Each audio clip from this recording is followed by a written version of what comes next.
16वें तकनीकी सत्र में आपका हार्दिक स्वागत एवं अभिनंदन करता हूँ। हमारे साथ हमारे आज के रिसोर्स पर्सन के रूप में आपसे पूर्व परिचित प्रोफ़ेसर अरविंद कुमार झा जी हैं, मैं उनका हार्दिक स्वागत एवं वंदन करता हूँ। सर आपका बहुत-बहुत स्वागत है। हमारे साथ हमारी परियोजना अध्यक्षा जी भी हैं, मैं उनका भी हार्दिक स्वागत एवं वंदन करता हूँ। हमारे साथ हमारे प्रतिभागी जुड़ते जा रहे हैं, आप सभी का भी हार्दिक स्वागत एवं अभिनंदन है। सर के व्यक्तित्व से आप सभी परिचित हैं। आपने नैरेटिव रिसर्च के विषय में सर का व्याख्यान 21 तारीख को 11वें तकनीकी सत्र में सुना और सर जैसा कि उनका नाम है अरविंद, जो कि कमल का द्योतक है, वो अपने नाम के अनुसार ही जिस तरह कमल खिलता है, हमेशा ही उनका व्यक्तित्व प्रसन्नचित्त रहता है, हमेशा ही प्रसन्न रहते हैं। जैसे कमल के लिए एक एडजेक्टिव यूज़ किया जाता है ओपन, वो हमेशा खुला रहता है, खिला रहता है। सर भी हमेशा डिस्कशन के लिए, चिंतन के लिए हमेशा खुले और खिले रहते हैं और उनको सुनना हमेशा ही एक सुखद अनुभूति होती है। जिस प्रकार हमने पिछली बार उनके ज्ञान से, उनकी क्षमताओं से हम अवगत हुए, आज हम पुनः उनके इस ज्ञान शक्ति से, ज्ञान बिंब से पुनः अवगत होंगे और उनके उस व्यक्तित्व से जिस प्रकार कमल अपनी खुशबू के लिए जाना जाता है, सर अपनी ज्ञान की खुशबू के लिए हमेशा ही प्रसिद्ध हैं शिक्षा जगत में। मैं उनसे अनुरोध करूँगा कि आज फिलॉसफिकल रिसर्च के विषय में हमें अपनी ज्ञान खुशबू से, हमें अपने ज्ञान की रश्मियों से आलोकित करें, महकाएँ। आदरणीय प्रोफ़ेसर अरविंद कुमार झा जी, आपका बहुत-बहुत स्वागत। Thank you Jitendra ji. Welcome. और धन्यवाद मैं अपनी मित्र को प्रोफेसर अमिता पांडे भारद्वाज को भी देना चाहूँगा एक बार फिर। और इस टॉपिक पे, इस पेंडेमिक के दौरान ये मेरा चौथा भाषण होगा। मुझे याद है कि सबसे पहली बार शायद institute of advance studies of education Chhattisgarh Bilaspur में कोई इंस्टीट्यूट है उसमें दिया था। फिर हमारे कुछ एनसीईआरटी के मित्रों ने मुझे कहा था कि इस पे बोलने के लिए, तो मैं बोला था। और एक कोई रिसर्च मेथोडोलॉजी का वर्कशॉप था, तो उसमें स्पेशली वो चाह रहे थे कि करें। तो कोशिश मेरी होगी कि आज मैं ज़्यादा वक्त एक लंबे भूमिका में ना लूं, क्योंकि शायद पिछली बार मैं बहुत लंबे भूमिका में चला गया था। It was a long background, so I would like to be pinpointed,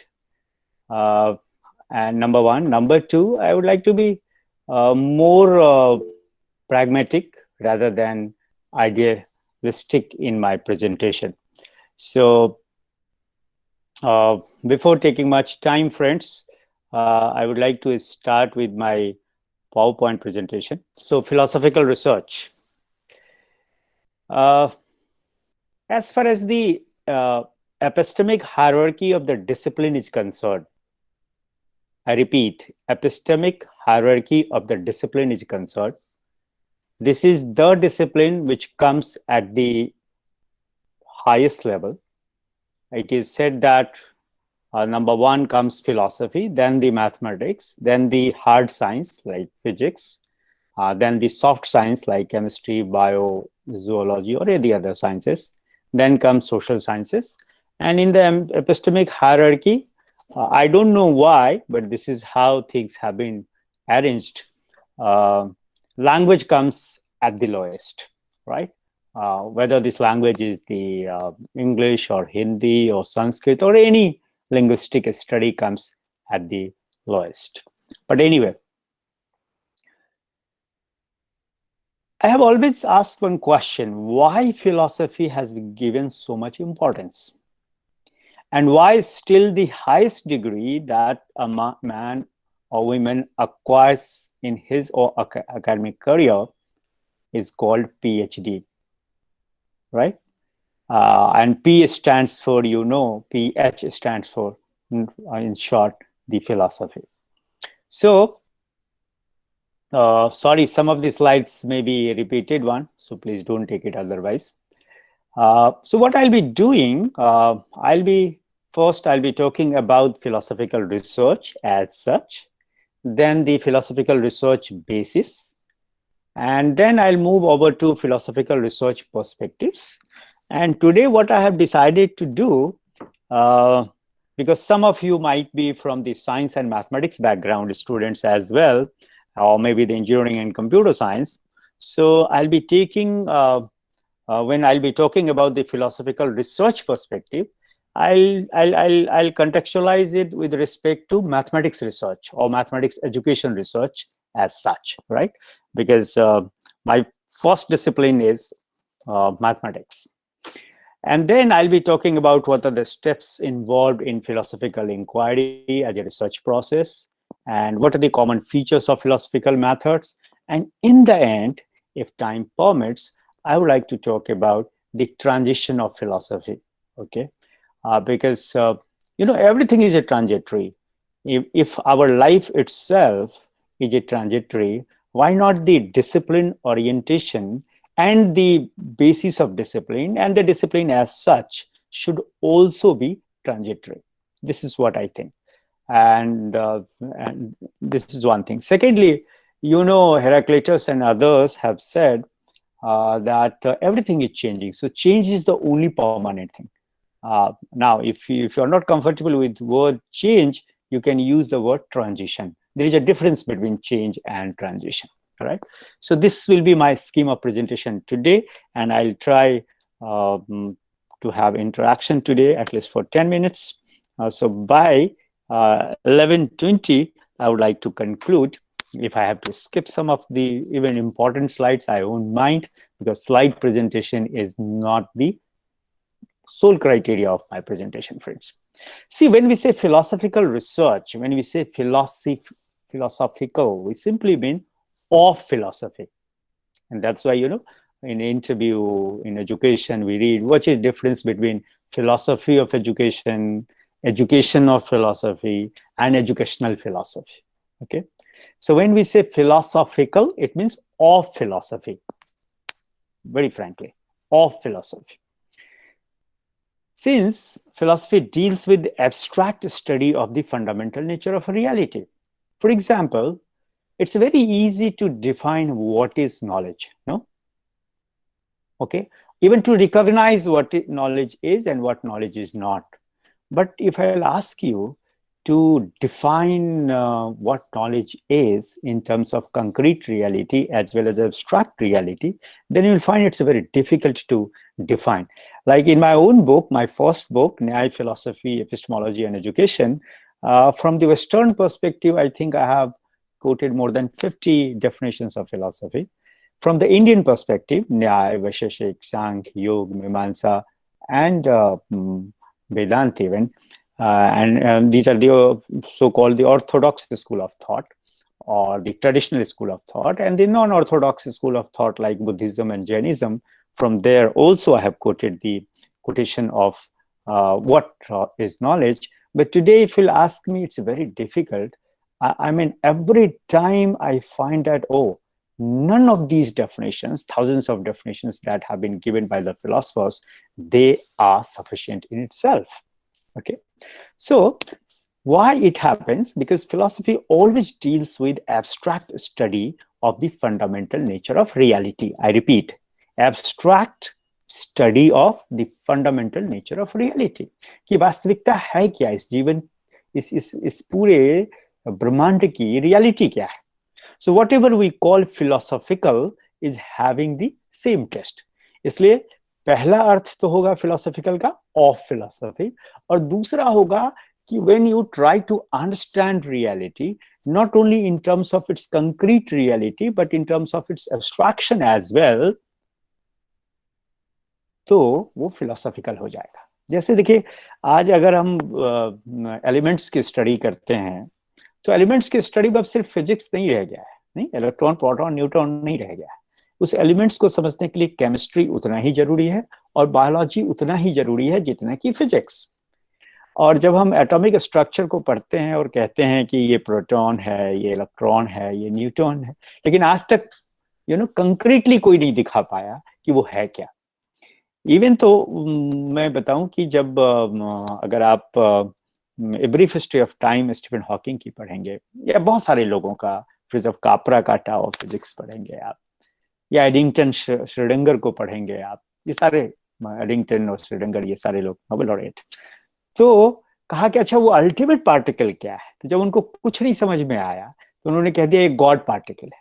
और अब आपको पता है कि एक इंटरनेशनल प्रोजेक्ट है जो सर्न में चल रहा है, और उस सर्न के इंटरनेशनल प्रोजेक्ट में उस गॉड पार्टिकल को फिजिसिस्ट ने दावा किया हम ढूंढ भी लिए हैं, लेकिन जब आप उस कहेंगे फिजिसिस्ट को कि दिखाओ वो पार्टिकल कैसा है, तो वो नहीं दिखा पाएगा। यानी आज तक, यानी एब्स्ट्रैक्ट रियलिटी को कैप्चर करना कंक्रीट रियलिटी आइज से या माइक्रोस्कोप से बड़ा मुश्किल है, क्योंकि वो सारी की सारी एक एब्स्ट्रैक्ट कंसेप्चुअलाइजेशन है। So philosophical research method is obviously philosophical way of doing research. तो मुझे लगा कि ये बड़ा जरूरी है that I should share when people say philosophical research. At the same time, I'm not trying to say that what I'm explaining that is only meaning of philosophical. No, you have also equal rights to give your meaning of philosophical. Okay, so three meanings have emerged right now. One, of philosophy. Number two, anything that you try to understand in its abstraction is philosophical. And third, philosophical way of doing research means doing research in an abstract manner.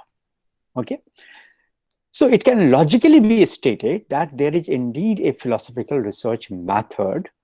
So what I'll be doing today, I'll not be talking about what is a philosophical research, what are the contents of philosophical research, but also I'll try to correlate my presentation with the method and methodological aspects as well. Okay, so it can be logically be stated that there is indeed a philosophical research method which is different in some features from other methods, but is not strictly fixed. It is not absolute, and it is not universal. Because today when we conceptualize philosophy, or we do philosophy, or we theorize philosophy, we don't theorize philosophy as it used to be theorized by great philosophers in ancient time.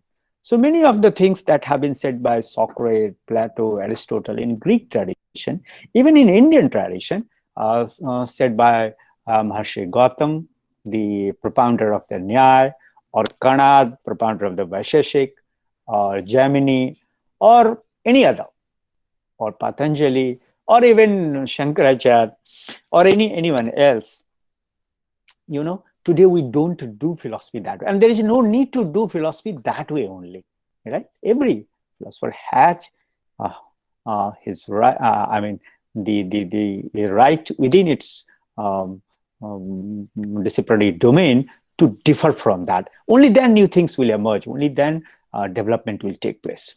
Like I have always made a point that when only philosophers used to do philosophy, philosophy became very, very myopic in its understanding. Philosophical domain became very, very narrowed one, right? But mathematicians and physicists entered, or rather I should say, jump over philosophical understanding, they have widened the gap. For example, see the contributions of the mathematician philosophers, and like Spinoza, Kant, Descartes, Leibniz, right? Even Marx guru, Hegel, okay? And in modern time, not so modern, but yes, in 19th century and 20th century, if you see the contribution of the Bertrand Russell, see the contribution of A.N. Whitehead, see the contribution of Wittgenstein. Like Wittgenstein being a mathematician, the way he has written about language and linguistic analysis, I don't think that any other scholar, whether the scholar belongs to Western tradition or Eastern tradition, have written like that, right? So it is not defined in a rigid, what I'm trying to convince you, friends, that it is not defined in a rigid and dogmatic way, because doing that means restricting individuals to a normative and formal standard. And philosophy doesn't believe in normative description and the formal standard. So while philosophy promotes individuality, philosophy promotes freedom, autonomy, critical thinking, initiatives, originality, and self-reliance. at the same time, it discourages, I repeat, it discourages conformity and indoctrination.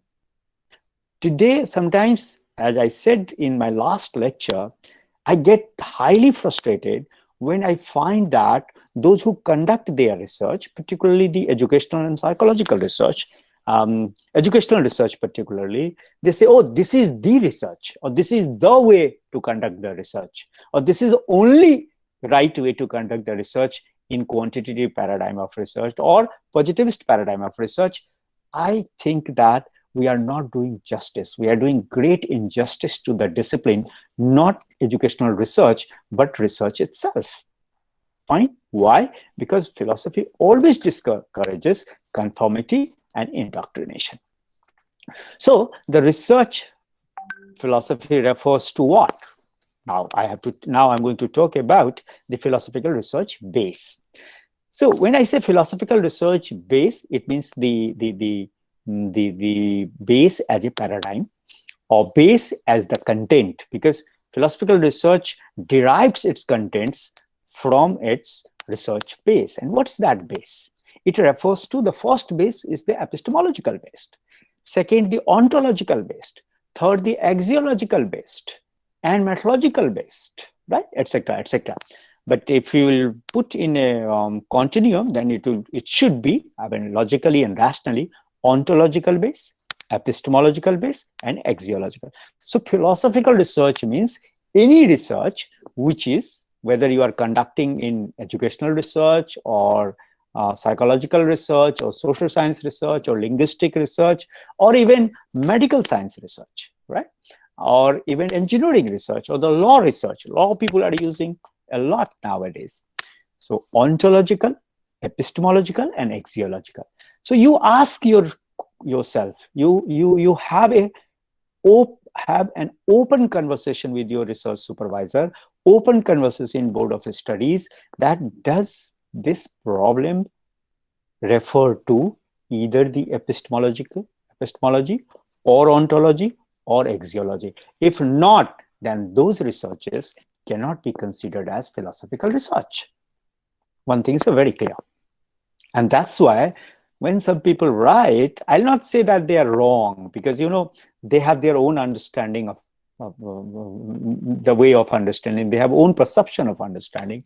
And it has gone through certain research organizations like staff council meeting, DRC, Departmental Research Committee, then it goes to Board of Studies, school board, academic council. So I'll not say those are the wrong.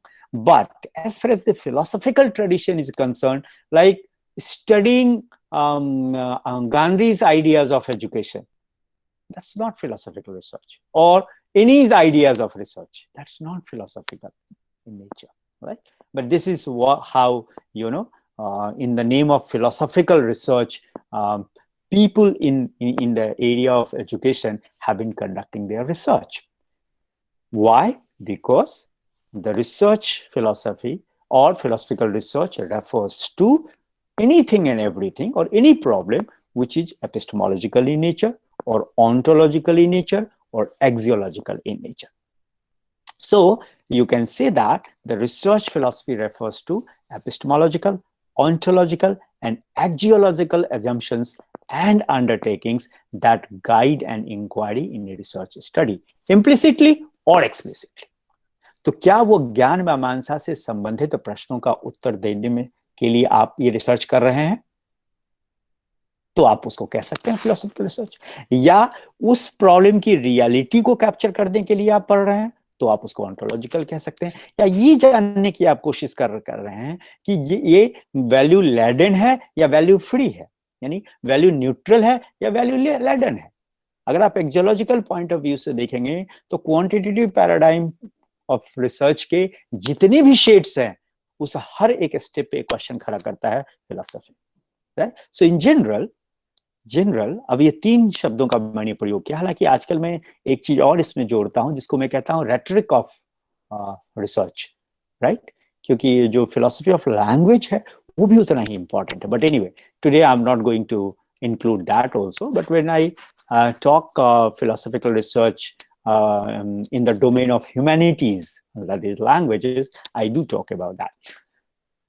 Now, what this epistemology is, very subtly, I would like to state that epistemology describes how researcher knows about the reality. कैसे जानेगा उस घटना को, या कैसे उस प्रश्न को जानने की कोशिश करेगा, and assumptions about how knowledge should be acquired and how knowledge should be accepted. For example, like all fathers in this world are men. Okay, my father is a man. Mr. X is a man. So can I call Mr. X my father?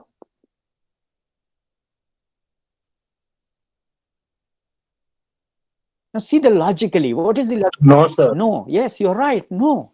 Because there is a logical flaws.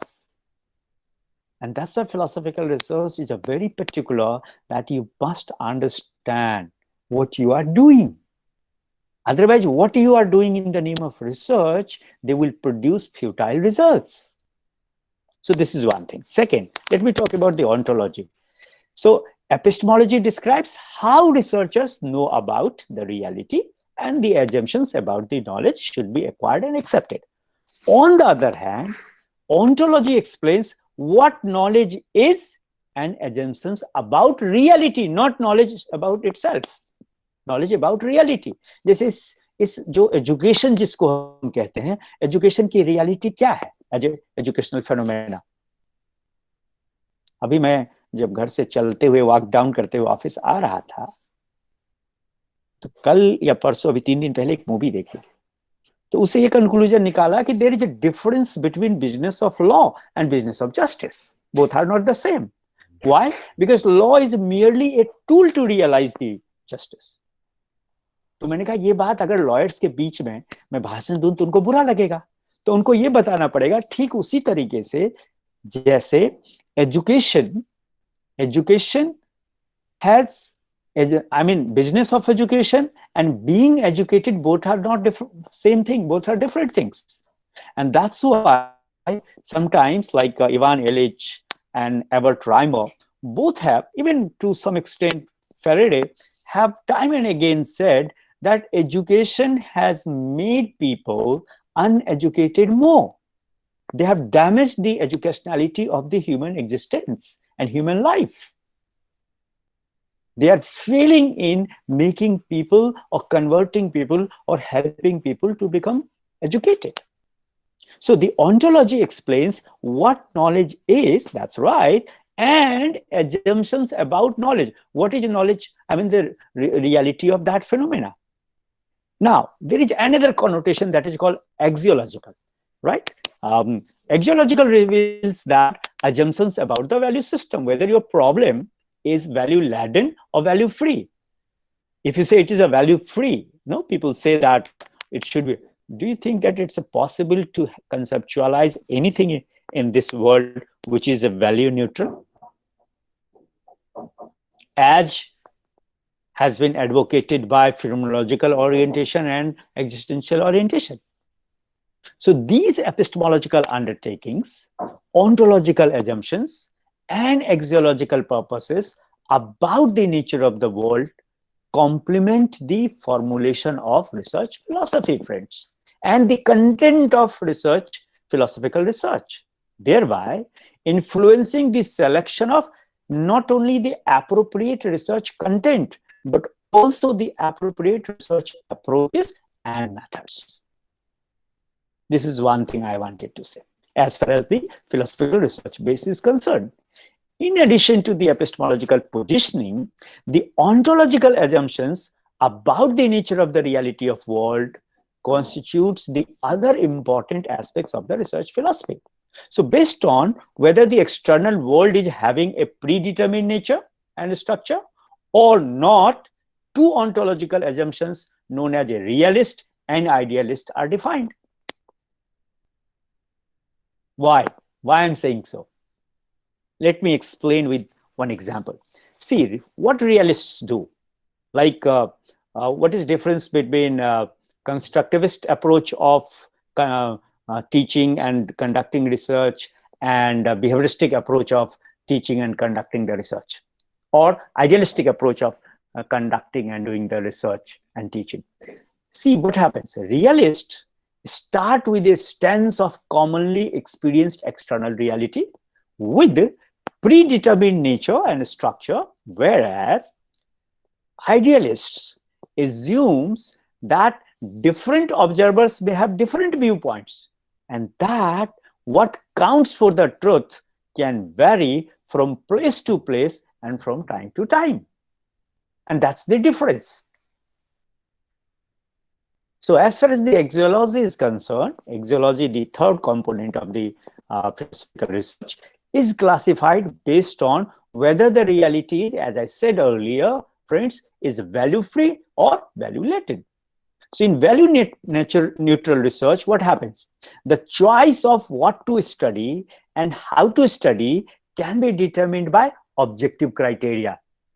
But the big question, is it possible to formulate anything which is value-free or which is a value-neutral? But yes, the moment you say that my research study is value-neutral research, then the choice of what to study and how to study can be determined by objective criteria. Whilst in value-laden research, choice is determined by human beliefs and experiences, which marks the two extreme ends of a continuum. And this is what in social science, in educational research, or any other research, we need to understand.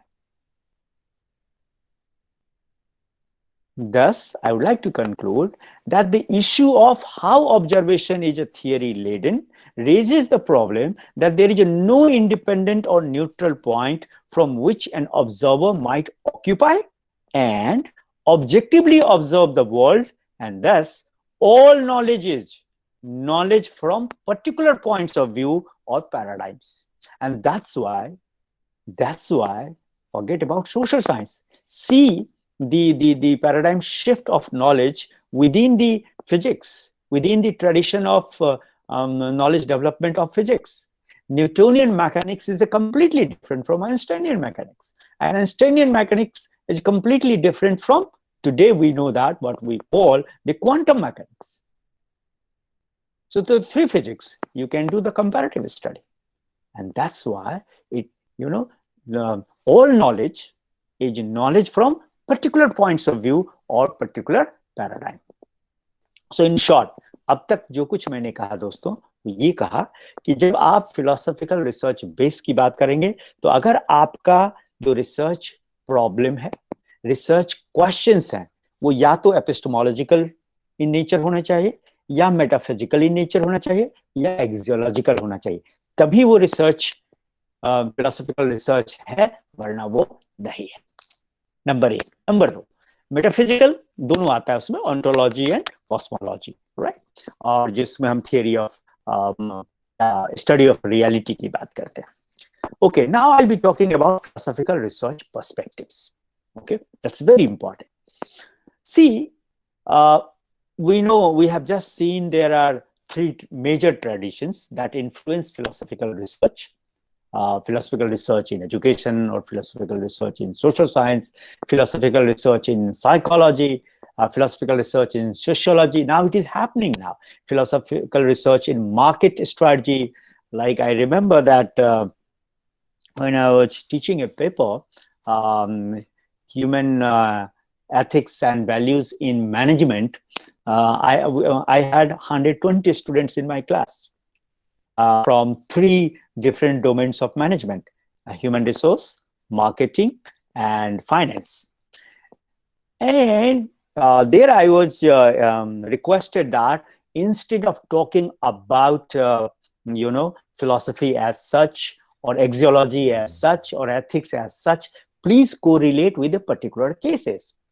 So I presented a very interesting case, and that is the case of the Zara. Zara is, an apparel brand. Now its outlets are in India also. Basically, it's an American brand. And in a very short span of time, the owner of Zara he became the second richest man of the world. I want you to understand what philosophy this as an organization advocates for. What kind of ethics, right? It accepts, on the basis of which entire operational procedures are founded. Okay, so I came to know, oh, it's not correct. Yeah, in a traditional way, fine, as I said, epistemological, ontological, and exological. But today, you will find that now the philosophical research perspectives are changing. So in addition to these three, there are others like logic, statics. For example, I can understand the logicality of the theories of politics in India, or the logicality, a logical study of the epistemological basis of democracy in India. Like one of my students, she has studied. And what is the epistemic and epistemology of knowing democracy, okay, etc., etc. So it's a logic and aesthetics. And you know, aesthetics is the study of the nature of beauty, art, and taste. Not only that, the creation of personal kind of truth also comes under aesthetics study. I repeat, you know, in old tradition we used to say that aesthetic is the study of the nature of beauty, nature of the art, and nature of the taste. Right? But लेकिन आज हम कहते हैं कि नहीं, it is also about the creation of personal kind of truths. And सच्चाई क्या है? आज की दुनिया में हर मनुष्य अपनी व्यक्तिगत सत्यता के आधार पर ही जीता है. That's why I don't mind to say, when parents teach their, children, and sadhu babas and others, and educational institution teach people that झूठ मत बोलो. तो मैं तो कहता हूं कि जो लोग कहते हैं कि झूठ मत बोलो, और या मैं झूठ नहीं बोलता, या झूठ नहीं बोलना चाहिए, वो अपने आप में सबसे बड़ा झूठ है. क्यों? क्योंकि ऐसा कोई प्राणी नहीं है जो झूठ नहीं बोलता है. और झूठ का अस्तित्व नहीं है तो सत्य आया कहां से? इसका मतलब, अगर आप सत्यता की रियलिटी को, उसकी एग्जिस्टेंशियल रियलिटी को निगेट करते हैं, तो आप फॉल्सिटी को भी और फॉल्स को भी आप निगेट कर रहे हैं. Fine, okay. थर्ड, आज हम ये भी स्टडी करते हैं philosophical movements of research. For example, एक स्टडी हम कर सकते हैं एजुकेशन में, जो एजुकेशन की जो मूवमेंट ऑफ रिसर्च है, डोमिनेंट रिसर्च पर्सपेक्टिव कब कब क्या क्या रहा है और कैसे कैसे बदला है. क्योंकि आप सबको पता है बिहेवियरिज्म 1942 के बाद आया, नहीं, सेकेंड वर्ल्ड वॉर के बाद बिहेवियरिज्म जो है, खासकर हमारा जो डिफेंस सिस्टम है, उसने डोमिनेट करने लगा पूरे वर्ल्ड को. और पूरी की पूरी जो लर्निंग थियरीज हैं, मैं आपको बताऊं, वो लर्निंग थियरी एजुकेशन के लिए नहीं की गई थी. वो तमाम लर्निंग थियरी डिफेंस के पर्पस के लिए था. उसे इसलिए हटके थोड़ा सा कॉग्निटिव थियरी लेके पियाजे आए, जो बायोलॉजिस्ट थे. He was not even a psychologist. और जब पियाजे ने एक डिफरेंट पर्सपेक्टिव लेके आया, तो उसको चुनौती दिया वाइगोत्स्की ने, जो कि सोशल साइकोलॉजिस्ट था. और देखिए दोनों के पर्सपेक्टिव में कितना अंतर है. तो हम इंडिया में भी स्टडी कर सकते हैं कि क्यों, कब और कैसे ऐसा हुआ. So the third component, third research perspective, philosophical research perspective would be philosophical movement research, जो आप in education कर सकते हैं, in social science कर सकते हैं, in management कर सकते हैं, in law कर सकते हैं, in any discipline. And today see what is happening, philosophy of language research. And I told you कि चॉम्स्की और विटगेनस्टाइन दो बड़े नाम हैं. और विटगेनस्टाइन तो प्योरली एक मैथमेटिक्स का प्रोफेसर रहा है, जो लैंग्वेज रिसर्च पे लिखा है. ट्रैक्टर्स को पढ़ के देखिए उसका. Philosophy of mind research, for example, mind research जब मैं कहता हूं तो केवल माइंड वो नहीं है जो फिजिकली एक प्रयोगशाला में की जाती है. एक किताब है, बहुत अच्छी किताब है, जिसका मैं बड़ा बार बार जिक्र करता हूं कि कई बार फिलॉसफी, मैथमेटिक्स और साइंस ने इस दुनिया की थिंकिंग को बड़ा डैमेज किया है. कुछ अच्छी सोच दी है तो डैमेज भी बहुत किया है. If I forget this question, क्योंकि अगर उस पर मैं बोलने लगूंगा तो 10 मिनट चला जाएगा, मेरे पास बहुत टाइम नहीं है। तो आप ये प्रश्न मुझसे पूछिएगा अंत में, जब 10 मिनट पहले मैं आज रोकने की कोशिश करूंगा, और उस समय हम इस पे क्वेश्चन आंसर करेंगे। So philosophy of language research, so similarly political philosophical research, similarly philosophy of religion research, et cetera et cetera. आज जो है पर्सपेक्टिव चेंज हो रहा है। पॉलिटिकल फिलोसफी रिसर्च में अभी कुछ दिन पहले एक टीवी पे बिहार के इलेक्शन में, तो कुछ जेएनयू के प्रोफेसर, कुछ डीयू के प्रोफेसर, कुछ पटना के प्रोफेसर, कुछ हम, और मुझे भी मौका मिला, और वो लोग बड़े बड़े जार्गन प्रयोग कर रहे थे कि जो एंटी कांग्रेस मूवमेंट आई, जिसको जयप्रकाश नारायण जी ने शुरू किया, और जब जनता पार्टी का गठन हुआ, और खासकर जब राष्ट्रीय जनता दल सत्ता में आई, तो वो सोशल जस्टिस की बात की। तो मैंने ऑब्जेक्ट किया कि देखिए, पॉलिटिकल फिलॉसफी के पॉइंट ऑफ व्यू से करेक्ट होने के लिए आप लोग ये टर्मिनोलॉजी यूज कर रहे हैं, लेकिन ये टर्मिनोलॉजी हार्ड रियलिटी से बिल्कुल दूर है। वो सोशल जस्टिस का क्या मतलब होता है? सोशल जस्टिस का मतलब है समाज के हर एंटिटी के साथ जस्टिस करना। सोशल जस्टिस का मतलब कतई नहीं है एक्स के अधिकार को लेके वाई को दे देना, और एक्स जब थोड़ा ठीक हो गया, वाई ठीक हो गया, तो वाई के अधिकार को लेके जेड को दे देना। ये नहीं है। तीनों के अधिकार को समान रूप से उसकी रक्षा करना किसी भी डेमोक्रेटिक सिस्टम में बहुत ही मुश्किल काम है। तो मैंने बड़ा साफ कहा कि political philosophical research point of view से this is not a correct terminology. वो कास्ट जस्टिस आप कह सकते हैं। ये पार्टीज कास्ट जस्टिस करने लगी। सही और गलत मैं नहीं कह रहा हूं, क्या कर रही थी ये मैं बता रहा हूं। और वो सही था कि अगर किसी भी समाज के कास्ट सिस्टम में जो कास्ट मेजॉरिटी में है, और उसको आप हाशिए पे आप ढकेल देंगे, उसको एक नहीं देंगे, तो उसको अगर देना भी नहीं कोई सिस्टम में, वो ताकत है, याद रखिएगा। Right? So today philosophical research perspective is changing. अब एक थोड़ा सा बात कर लेते हैं 5 minute, why ontology and epistemology of research को ही हम फिलोसॉफिकल रिसर्च कहेंगे। ठीक है? तो उसको समझने के लिए बड़ा जरूरी है कि research is best done by setting out clearly the relationship between what researcher thinks can be researched. I repeat, the relationship between what a researcher thinks can be research, ये उसका ontological position होगा। Linking it to what we can know about it, वो उसका epistemological position होता है। And how to go about acquiring it, वो उसका methodological approach होता है। So you can begin to comprehend the impact of your ontological position can have on what and how you decide to study, friends. सीधे method और methodology लिख दो। अरे method और मेथोडोलॉजी का बेस क्या है ये तो बताओ। इवन मैं तो अब कहने लगा हूं अपने रिसर्च के स्टूडेंट्स को कि आप जो ऑब्जेक्टिव्स लिख रहे हैं उसका बेस बताइए, उसकी लॉजिकलिटी बताइए, रिसर्च क्वेश्चंस की लॉजिक बताइए कि क्यों यही question as a research question आपने लिया, कोई और रिसर्च क्वेश्चन क्यों नहीं आपने रिसर्च क्वेश्चन के रूप में लिया।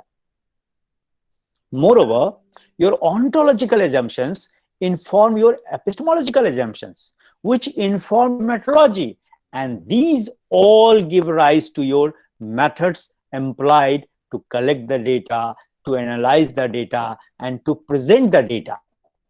Okay? तो आप कहेंगे कि भाई थोड़ा संक्षेप में ये भी बात कर रही है कि है क्या ऑन्टोलॉजी, जबकि मैं बात कर चुका हूं, फिर भी बड़ा सटली एक सेंटेंस में कहना चाहूंगा। What constitutes reality and how can we understand its existence, that is ontology. I repeat, what constitutes reality and how can we understand its existence, that is ontology. So ontology is the study of claims and assumptions that are made about the nature of social reality, educational reality, social phenomena, educational phenomena, or psychological phenomena, or life as a phenomena itself, जो हम लोग narrative inquiry में बात कर रहे थे। It claims about what exists, what it looks like, what units make it up, and how these units interact with each other. थोड़ा संक्षेप में एपिस्टेमोलॉजी समझ लेते हैं। What constitutes valid knowledge and how can we obtain it, वो कौन सा ज्ञान है जो वैध ज्ञान है और उसको कैसे जाना जा सकता है। जहां से भी होगा हाउ, कैसे जाना जा सकता है, वही एपिस्टेमोलॉजी है। तो दोनों में क्या कोरिलेशन हुआ? दोनों में कोरिलेशन हुआ कि ontologists study what we mean when we say something exists, and an epistemologist studies what we mean when we say we know something. इसलिए आज चुनौती यही है कि आप कैसे जानते हैं जब आप कहते हैं कि मैं ये जानता हूं. Fine friends. ओके, सो मैंने आपसे कहा था कि मैं दो पर्सपेक्टिव की बात करूंगा थोड़ा जल्दी में, एपिस्टेमोलॉजिकल पर्सपेक्टिव और ऑन्टोलॉजिकल पर्सपेक्टिव. नहीं तो आप एपिस्टेमोलॉजी और ऑन्टोलॉजी समझ गए, तो इसको मैं थोड़ा सोचता हूं, छोड़ने की कोशिश करता हूं. मैं सीधे सीधे एग्जाम्पल पे आता हूं क्योंकि वो शायद चीजों को ज्यादा एक्सप्लेन कर पाएगा. ठीक है, और मैंने कहा कि मैं अपने फर्स्ट डिसिप्लिन मैथमेटिक्स से एग्जाम्पल लेके आपके समक्ष रखूंगा. See examples of epistemological perspective. The way in which mathematics is perceived has an effect on the learner. ये सब जानते हैं. On the one hand, mathematics can be perceived as existing as a body of truth. Aristotle और Plato इसी school of thought को believe करते हैं. मैं नहीं करता हूं, मैं इन दोनों से बिल्कुल डिफर करता हूं. मेरे जैसे और भी बहुत सारे लोग हैं, ठीक है, जो डिफर करते हैं. इसलिए मैं एरिस्टोटल की उस बात से बिल्कुल कतई इत्तेफाक नहीं रखता हूं कि जब उसने कहा था they are not to enter in my school if you don't know mathematics, तो सबने पूछा क्यों. कहा मैथमेटिक्स का मतलब उसका ज्योमेट्री था और ज्योमेट्री का मतलब लॉजिक था. क्यों? तो कहा कि अल्टीमेट ट्रुथ जो है का रिफ्लेक्शन वो सिर्फ और सिर्फ मैथमेटिक्स में होता है. मेरा मानना है, और हम जैसे और भी बहुत सारे लोग हैं इस दुनिया में जिसका मानना है कि अल्टीमेट ट्रुथ नाम की चीज कहीं होती ही नहीं है. दुनिया के कोई भी डिसिप्लिन अल्टीमेट ट्रुथ देने के लिए कैपेबल ही नहीं है. क्यों? क्योंकि उसकी पूरी की पूरी जो एपिस्टेमिक बेस है वो एजम्पशंस बेस्ड होती है. ठीक है, okay. So in contrast mathematics can be viewed as reaching an understanding that is created through teachers facilitating active engagement with hands-on, practical, contextual problem solving, and posing for the learner to form their own relationship with what is learned through their personal sense making. इसलिए गणित एक वो है जो mathematician present करता है और एक गणित वो है जो लर्नर उसकी सेंस मेकिंग करता है. इसीलिए हम जैसे लोग कहते हैं कि गणित का डेवलपमेंट या विकास तभी हो पाएगा जब हर व्यक्ति उसके ज्ञान को अपना ज्ञान बनाए. और अपना ज्ञान बनाने का मतलब है कि किसी और के मैथमेटिकल नॉलेज को रिकंस्ट्रक्ट करते हुए, कंस्ट्रक्ट और रिकंस्ट्रक्ट के प्रोसेस से जाते हुए उसको अपना कंस्ट्रक्टेड नॉलेज उसका बन जाए. So the researchers ontological perspective of mathematics being a human construction created through the relationship between the experience of mathematics and the experiencer of mathematics supports an epistemological stance of what? Epistemological stance of learning mathematics through subjective, through interpretative, through sense making, and through meaning. So the researchers' perspective of mathematics being a human construction created through the relationship between the experience of mathematics and experience of mathematics supports all these things. Right, friends? This is what I wanted to say. Similarly, in order to ascertain the full range of mathematical perceptions amongst a group of students, all data collected needed to be included without preconceived ideas from the researcher on what that range might include.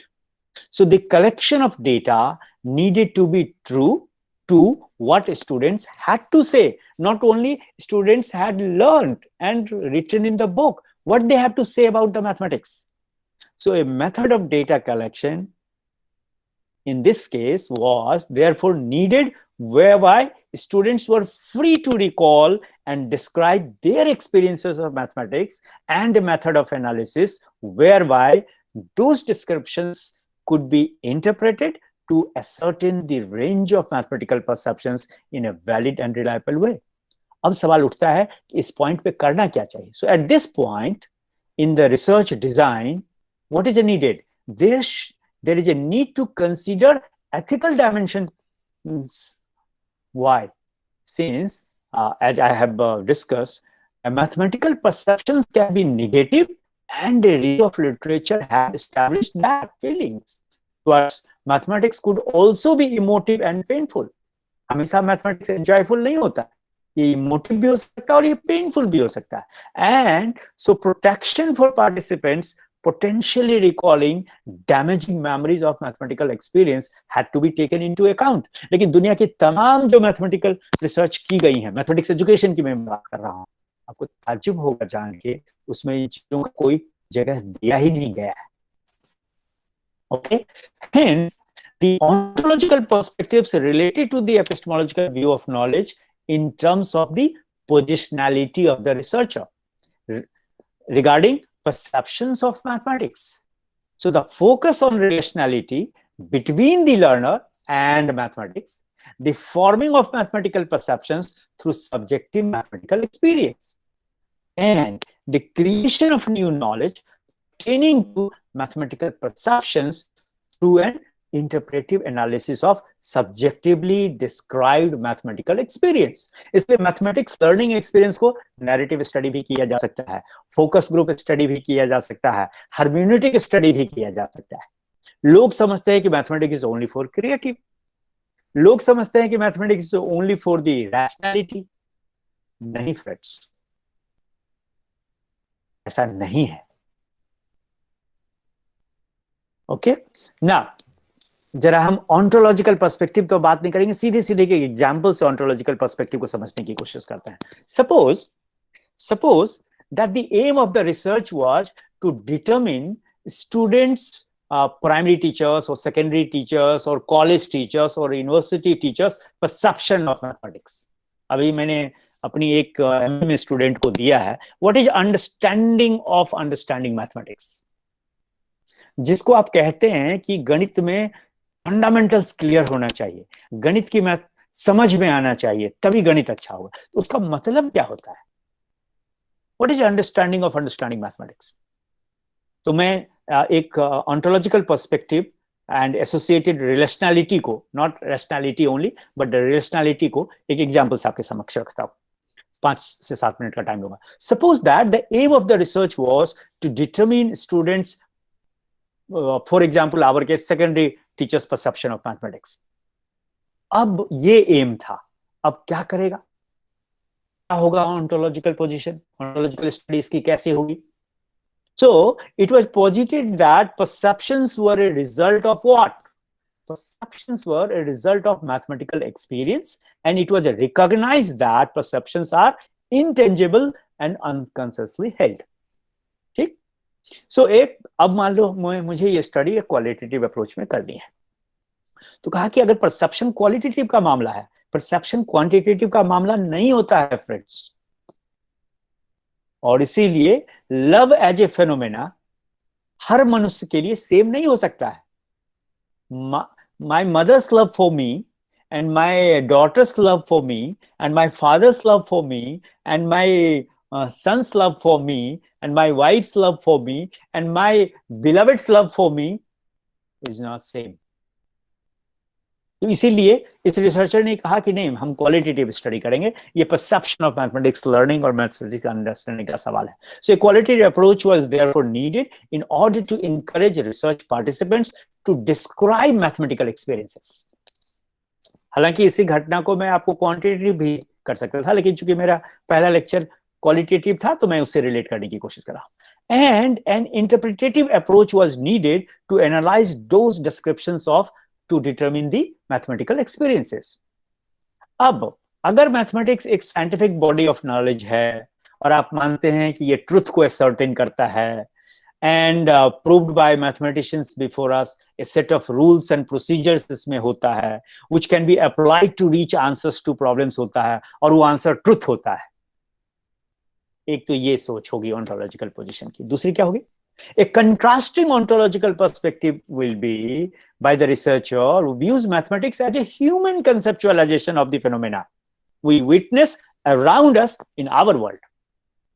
So the researcher regards mathematics not as an external body of fact to be transferred to a learner, but as a creation involving the way in which individuals relate to phenomena, make sense and meaning and form personal understanding. इसलिए क्या लगता है आपको कि जिस तरीके से mathematics को रॉल्स ने समझा, डिम वाइवर्स ने समझा, या आयलर्स ने समझा, या किसी और ने, बड़े बड़े नाम आप ले लीजिए, समझा, उसी तरीके से मैं और आप भी समझते हैं?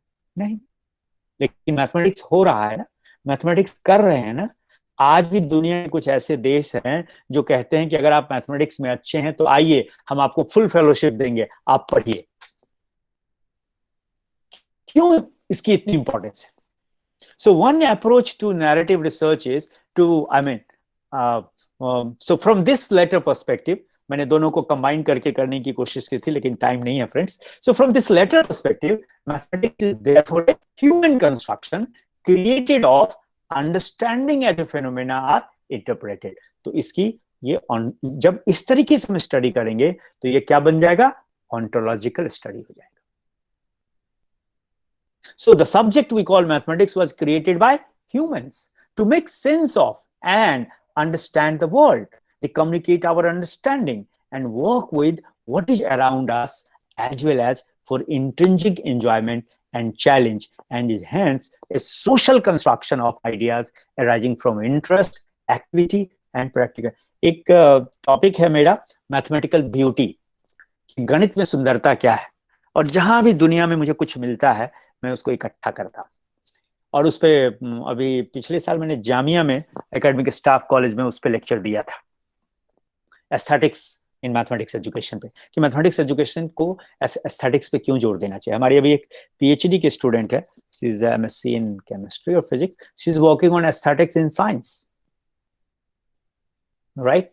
एनीवे, सो ये अब मैं, क्योंकि टाइम खत्म हो रहा है, आप सीधे सीधे प्रैग्मेटिज्म पे आते हैं। What are the steps in philosophical inquiry research process? कम से कम 7 मानी जाती हैं, ठीक है। ऊपर वाला हिस्सा छोड़ दूंगा क्योंकि वो ज्यादा टाइम लेगा। कल भी मैंने आपको ये दिखाया था, उसी पे को मैंने इन्वाइट। सबसे पहले इसमें काम क्या करना होता है कि आपको रिसर्च क्वेश्चंस को फॉर्मुलेट करना होता है। और research question, it should be philosophical research question, and I'm telling you, philosophical research question means the nature of question should be either epistemological or ontological or axiological in orthodox tradition. In non-orthodox tradition जो हमने 5 तरीके आपको बताए वो भी हो सकता है, राइट। वो पॉलिटिकल फिलॉसफी से हो सकता है, वो रिलीजियस फिलॉसफी का बेस्ड हो सकता है, नहीं, वो एस्थेटिक्स का सवाल हो सकता है, वो लॉजिक का सवाल हो सकता है, वो किसी और चीज का सवाल। Then you have to plan. Plan का मतलब कि कहां से डेटा आएगा।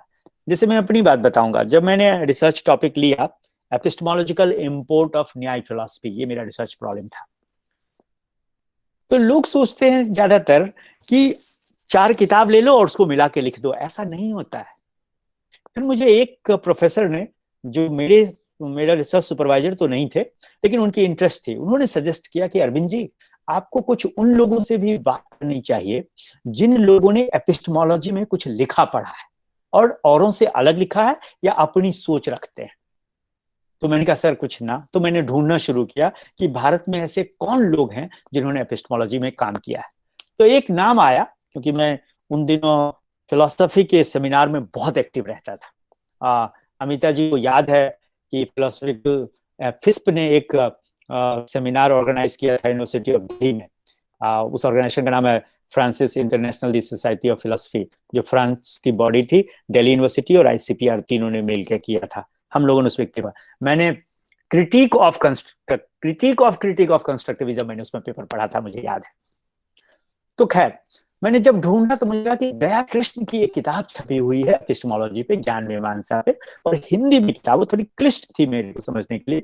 तो मैंने ये कल्पना किया, मैंने सोचा कि दया कृष्ण जी से मिला जाए, उनसे बात 2-3 दिन किया जाए और उसको नोट किया जाए। फिर मैं जयपुर गया और प्रोफेसर दया कृष्ण के पास पहुंचा और उनकी वो पुस्तक लेके पहुंचा, उसका अध्ययन किया, उसको अंडरलाइन किया था, और फिर मैंने उससे बात की।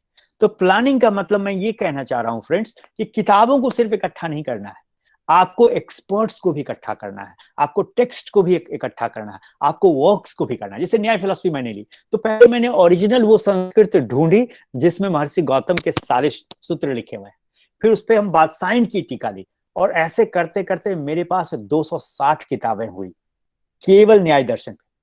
पूरे भारत में न्याय की परंपरा में जितनी मतलब सूत्र है, उसके ऊपर टीका है, उसके ऊपर दीपिका है, प्रदीपिका है, वो ट्रेडिशन भारत के 6 दर्शन में से किसी के पास नहीं है। ये पूरे दावे के साथ मैं कह सकता हूँ, because I have studied that. और उसके उतना ही नहीं रुका, फिर मैंने उसका इंग्लिश टेक्स्ट रुका, उसी में मैं पंडित सर गंगानाथ झा के वो 4 वॉल्यूम फिर इंग्लिश में लिए। फिर इंग्लिश में मैंने देखा कि क्या क्या ट्रेडिशन से लोगों ने अलग हट के किताबों को लिखा है। तो इसलिए टेक्स्ट चाहिए, एक्सपर्ट्स चाहिए, और उसके बाद कॉन्टेक्स्ट भी चाहिए। जब उसी न्याय दर्शन को बंगाल के कॉन्टेक्स्ट में लिखा किसने? गंगेश ने। और उसी को जयंत ने लिखा जब ट्रेडिशन में जम्मू कश्मीर में। और उसी को जब महर्षि गौतम मिथिला के कॉन्टेक्स्ट में लिखते हैं तो उसमें शेड्स बिल्कुल डिफरेंट होते चले जाते हैं।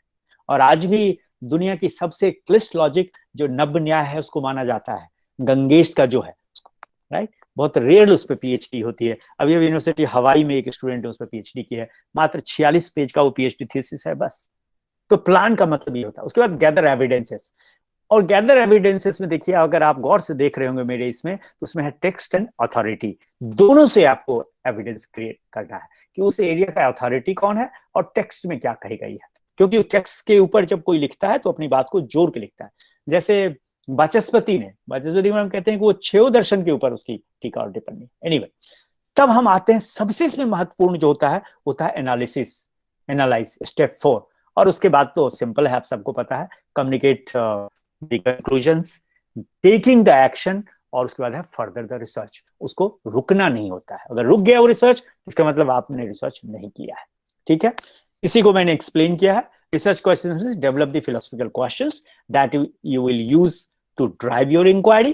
Plan means determine the types of sources that you will need to answer your questions, and sources could be text, sources could be the experts, sources could be the context.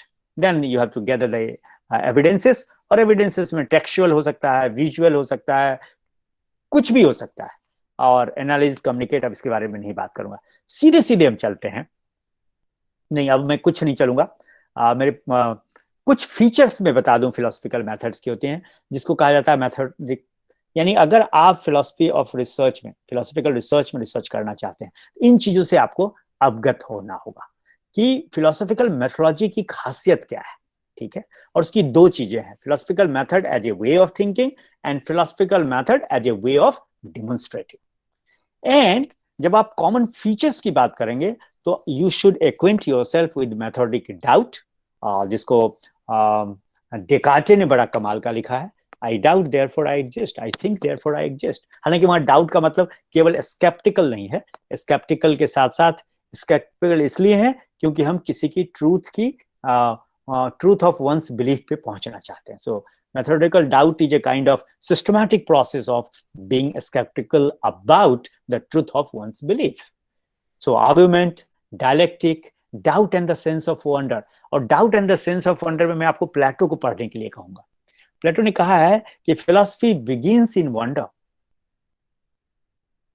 और जिसको Aristotle ने, पता है आपको कि Aristotle Plato का चेला था और प्लेटो सोक्रेट का चेला था, और जिसको इसी बात को जब फिलॉसफी बिगिंस इन वंडर को कहते हैं, मैं एक वंडर आपको भी बताऊंगा, आपसे शेयर करना चाहूंगा।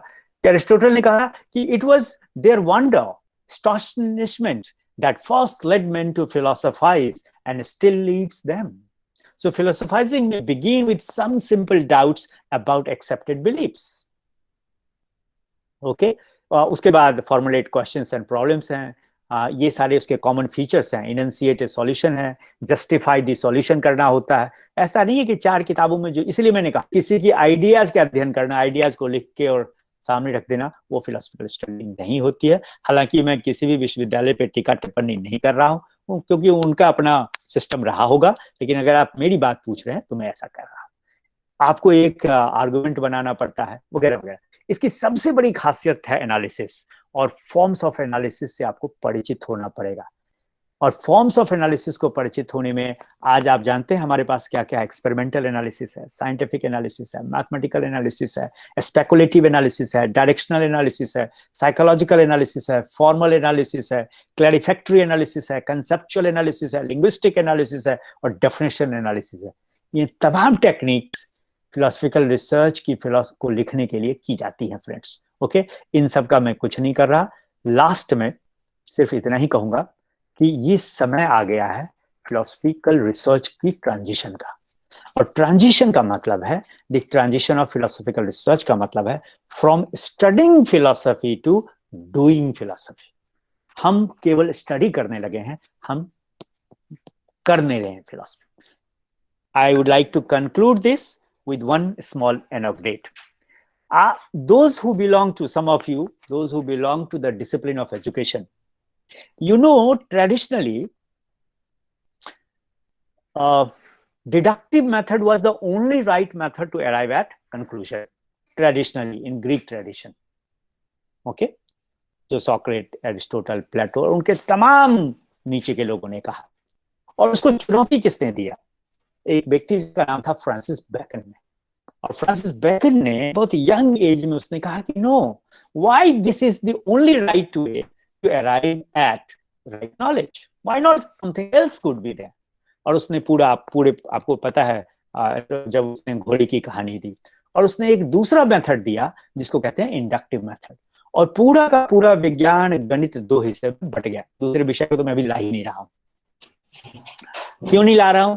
क्योंकि father of sociology Francis Bacon mathematics physics का आदमी था।